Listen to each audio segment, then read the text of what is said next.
Good morning, everybody, and in fact, thanks to Riaz for opening the session on the new threats in the cyber domain and how to counter them. Luckily, I did not, select to go the APT way, and thought that the audience would be also interested in a little more than the new kinds of attacks in the cyber domain. Verint, for people who do not know us, predominantly have spent almost 30 years in the space of communication intelligence. We come from the intelligence perspective, and we believe that cyber intelligence is also an important perspective which intelligence organizations today look at, because that's an important vector, an important arsenal to look at the overall intelligence picture for national security. So we will build on that. Now the important part of this topic is that cyber is a huge domain. We can dissect the cyber domain into various perspectives, into attacks, prevention, detection, forensics, and whatnot. In order to add a little more element to this discussion for today, I thought of choosing this topic, which is very interesting to us. And building on this, and you will see that how the social media, which is possibly one of the most important aspects of life today, is an important vector being used by cyber criminals or terrorists or even hackers in implanting what they want to implant in your lives for their own benefit. And we will have a quick look at it as we move along. Cyber threats, again a quick one. We know that where we are, it's a growing variety of actors, a lot of cyber weapons, and also impacts targets in a city or in a country. And this is, I think, an important perspective to look at. Why this slide? Again, as I said, we come more from the intelligence perspective. So in the beginning of time, a spy or a terrorist, which was a point of interest for an organization like us in order to support national security and national intelligence, used to be people. You could identify those people physically through your human intelligence, through their communication, identifiers like a phone number or an email ID or something like that. Today's spy or terrorists are more software in nature. They are more malwares. And a malware is used for spying, we all know it. Malware is also used for sabotaging. A malware is also used for stealing things. Malware is also used to impact your lives. And we will see how malwares are actually impacting your life without our knowledge in this direction. So two things we'll talk about. I mean, since we're talking about the changing threat actors, what we try to do is combine the perspective of what social media monitoring or open source web intelligence is all about, combining it with cyber intelligence, putting it together, and trying to showcase how it is important for organizations which are into detection or prevention or protecting their own networks to look into this aspect of cyber warfare. So web mechanics, quick one, you collect information, there are crawlers, collect information from various blog sites, social networks, forums, and help you analyze the target behavior. And you have advanced threat mechanisms which are collecting information. Again, this could be a network protection system. This is actually a depiction of our solution, but we will not go into the detail of what we are doing. But this is what we can see. You can filter the traffic. We are actually deploying nationwide solutions which are looking at each and every net flow which is entering the country or exiting the countries in order to detect any kind of statewide attack or country-centric attack in that regard. So we are also doing forensics, remediation, in addition to the detection part.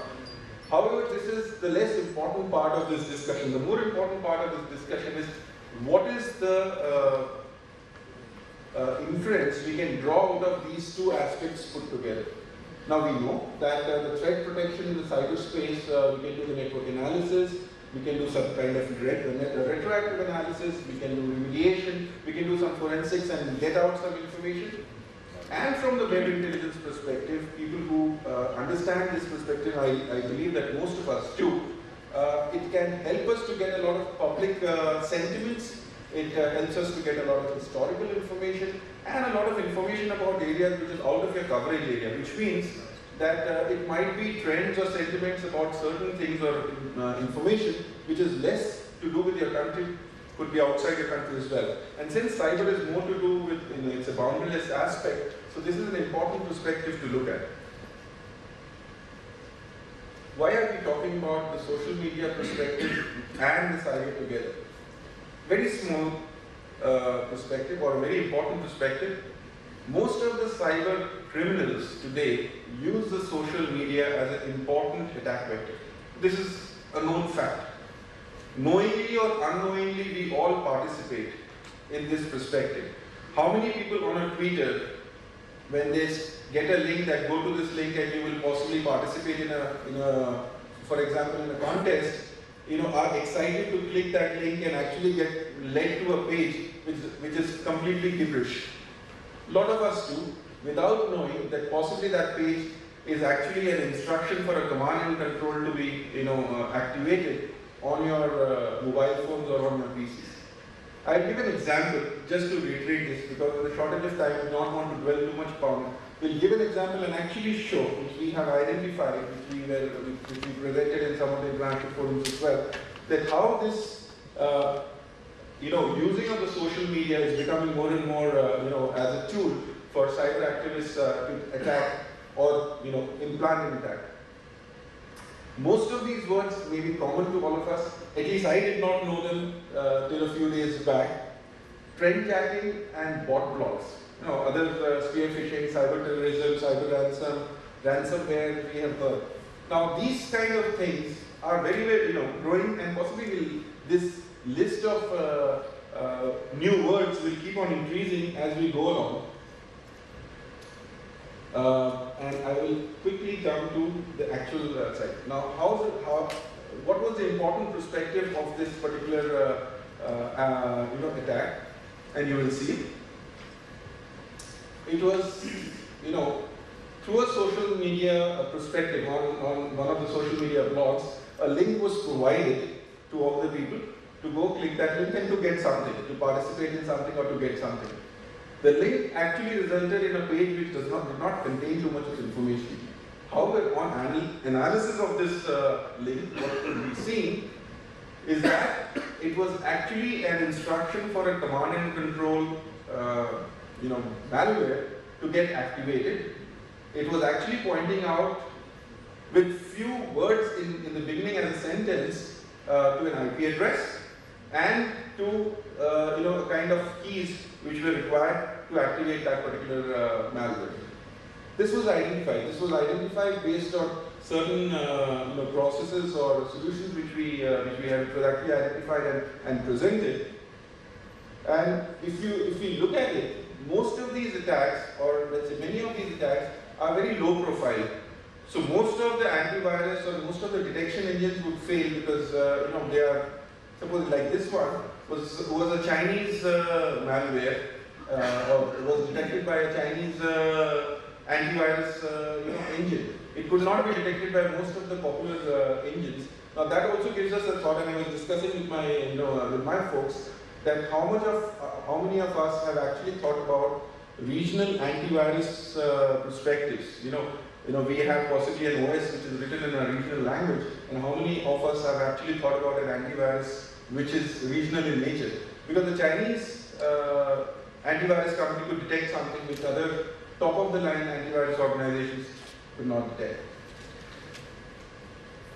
On further analysis of this particular stream of activities, what was seen is that these pointed out towards some, if you actually look at it, they pointed out towards certain servers. Now google.com.hk is actually not a server. It could be, it was tracked back to see that it was something which was taking the information across to China. And most of these attackers have a command and control which was based in that particular, this was an activity carried out specific to attacks by Chinese hackers.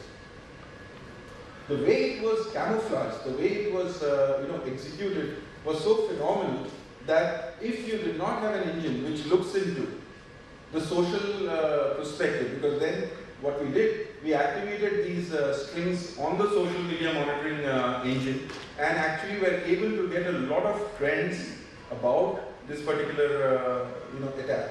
You could actually go and find out that people have posted information about this particular attack, which otherwise would have been lost. Hence, the importance of combining the web intelligence with the cyber, traditional cyber detection methodologies is becoming that much more important. What it revealed was that there was a man behind, although he was using a social media, and we believe that on social media we don't do very important stuff. That's not the case. I will share, it's not here, but I will share with you the catching of one of the biggest drug lords in one of the South American countries actually happened because his daughter had clicked a selfie and posted it on Facebook, and in the background of the picture there was something which was associated with that particular person. The time, date, and the location were identified, and the person was apprehended. He was out of. Then I'm actually. So this is what we are saying, that we should not underestimate the information which is given to us from the social media, and if we are actually able to analyze things correctly, we would get a lot of intelligence on the cyber perspective as well. The man was interested in government sites. In 2011, he started using the social media and to retrieve the command and control addresses. Also, by putting this information on the social media monitoring engines, we were able to find out that there are correlated, threat actors, and the names of these families are provided. It helps to give another dimension to the cyber detection perspective. This is the whole purpose or the objective of combining these two intelligent platforms is concerned. Again, we have tried to combine the safe city perspective and the cyber perspective because at the end of the day, such kind of approach for preventing cyber cities will need to be taken. The tiered approach, critical infrastructure, less critical infrastructure, public information infrastructure, and how do we combine this information and draw out an analysis in order to help giving more tools to the people to detect and prevent such attacks. A quick one slider on Verint. I hope I'm allowed to do that. Again, since we come from the perspective of the intelligence perspective, so we also see the cyber perspective as intelligence. As I said earlier, intelligence organizations used to unearth spy networks or terrorist networks. Today's terrorists and spies are also malware, which is on the cyber domain. Hence, they have to become that much more, knowledgeable.